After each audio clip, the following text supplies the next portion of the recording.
К лошади отношение горцев особенное. Карачаевская пословица говорит: «Конь – крылья мужчины». Кони у горцев не использовались в качестве тягловой силы. Для этого существовали быки и ослы.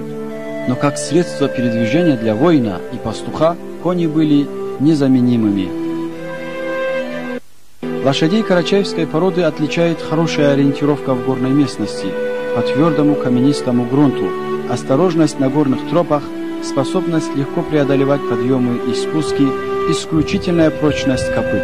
Они универсальны, хорошо работают под седлом и в упряжи. Животные этой породы на редкость работоспособны, не требовательны к условиям содержания. Карачаевские лошади способны делать длительные марш-броски в любое время суток, по камням и бездорожью, в лютый мороз и жестокий зной.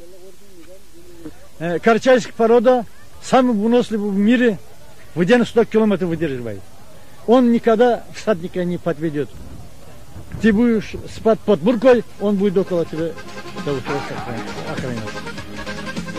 Разведением коней в Карачае занимаются в специализированном госплемконзаводе Малокарачаевский. Он расположен в 10 километрах от города Кисловодска, основан в 1930 году. Его территория с сетью рек и альпийскими лугами протянулась на высоте от 830 до 2580 метров над уровнем моря. На заводе разводятся карачаевская чистопородная, улучшенная поместная и английская чистопородная верховые породы. Коня любят все, но кто скажет о нем лучше, чем коневод? И вот мы обратились к старейшине коневодства и конного спорта республики Биджиеву Сегдулу с вопросом: что для вас значит конь?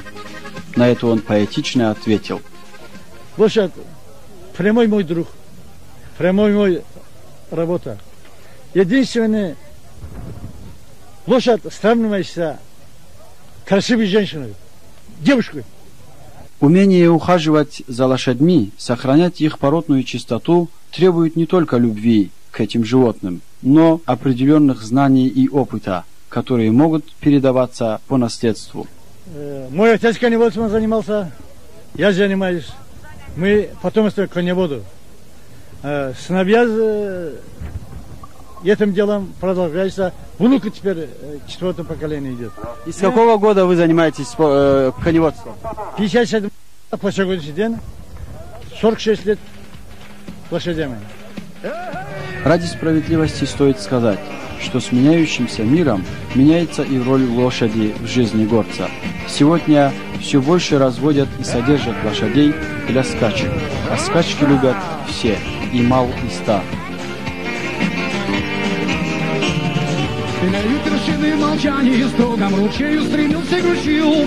По горным дорогам, веду я машину свою. Накинул товарищ мой бурку на плечи и скачет на быстром коне. Ему просигналить спешу я при встрече, и тут уступает он мне. Накинул товарищ мой бурку на плечи и скачет на быстром коне. Ему просигналить спешу я при встрече, и путь уступает он мне.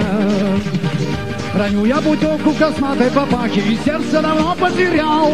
Живет моя милая в горном ауле, живет среди неба и скал. Зачем я себя понапрасну тревожу, лишившись покоя и сна? Моя дорогая, на крепость похожа, совсем неприступна она. Зачем я себя понапрасну тревожу, лишившись покоя и сна? Моя дорогая, на крепость похожа, совсем неприступна.